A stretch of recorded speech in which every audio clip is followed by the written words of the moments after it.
बिहार में लोकसभा की कई सीटों पर निर्दलीय ताल ठोक रहे हैं, लेकिन राज्य की एक लोकसभा सीट की चर्चा देश भर में हो रही है और वो सीट है सिवान। सिवान एक दौर में आरजेडी के बाहुबली नेता और पूर्व सांसद मोहम्मद शहाबुद्दीन का गढ़ था, लेकिन 2021 में कोरोना की वजह से उनकी मौत हो गई, जिसके बाद से सिवान की पूरी सियासी फिजा ही बदल गई।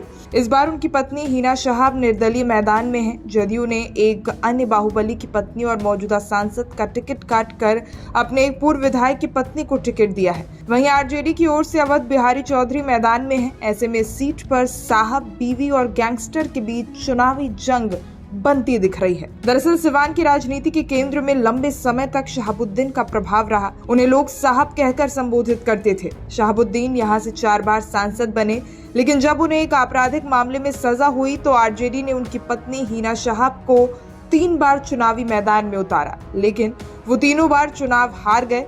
फिर 2021 में कोरोना के कारण शहाबुद्दीन का दिल्ली के तिहाड़ जेल में निधन हो गया। इसके बाद से तेजस्वी यादव के नेतृत्व वाली आरजेडी ने उनसे दूरी बना ली। शहाबुद्दीन के निधन के बाद लालू परिवार के रुख को देखकर हिना शहाब ने कई बार दुख भी जताया।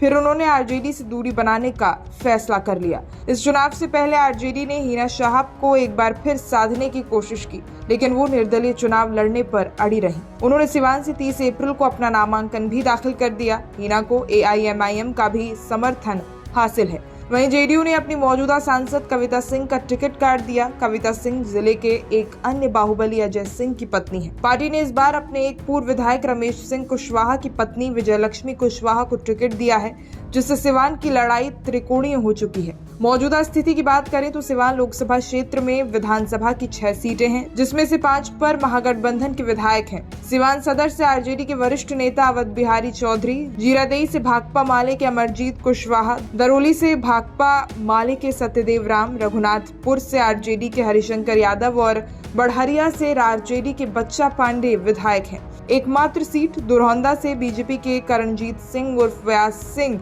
विधायक हैं। सिवान में आरजेडी का मजबूत जनाधार होने के बावजूद इस चुनाव में लड़ाई त्रिकोणीय हो गई है। 2019 के लोकसभा चुनाव में कविता सिंह करीब 1.17 लाख वोटों से जीती थी, लेकिन अब यहां से भाकपा माले ने भी अपना उम्मीदवार उतार दिया है। ऐसी स्थिति में आरजेडी की हिना शहाब को 3.31 लाख और भाकपा माले के अमरनाथ यादव के करीब 75,000 वोट मिले थे। यानी 2019 में अगर आरजेडी और भाकपा माले साथ चुनाव लड़ते तो मुकाबला करीबी हो सकता था।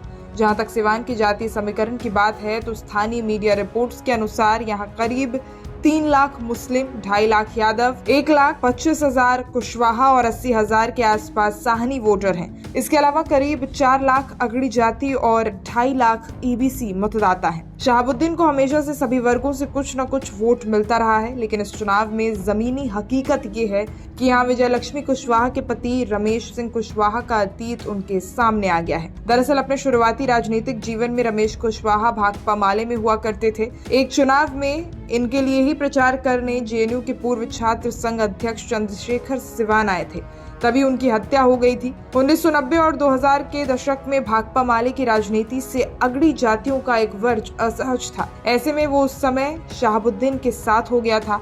इस बार 2024 के लोकसभा चुनाव में रमेश कुशवाहा का यही अतीत एक बार फिर आड़े आ रहा है। स्थानीय लोगों का कहना है कि अगड़ी जाति के मतदाताओं का एक वर्ग इस चुनाव में भी हिना शहाब का समर्थन कर सकता है। ऐसे में बीजेपी और जेडीयू के बीच गठबंधन के बावजूद रमेश कुशवाहा की पत्नी विजयलक्ष्मी के लिए ये चुनाव आसान नहीं होगा। इस त्रिकोणीय मुकाबले में आरजेडी से अवध बिहारी चौधरी ताल ठोक रहे हैं, लेकिन उलझे हुए समीकरण में उनके सामने कोई ठोस वोट बैंक नहीं नजर आ रहा। उनको मुख्य रूप से यादव वोटर्स का समर्थन मिलने की संभावना है। अब यहाँ देखना दिलचस्प होगा कि मुस्लिम मतदाता आरजेडी के साथ जाते हैं या फिर हिना शहाब के साथ। दूसरी तरफ अगड़ी जाति के मतदाता जदयू भाजपा के उम्मीदवार को कितना वोट करते हैं।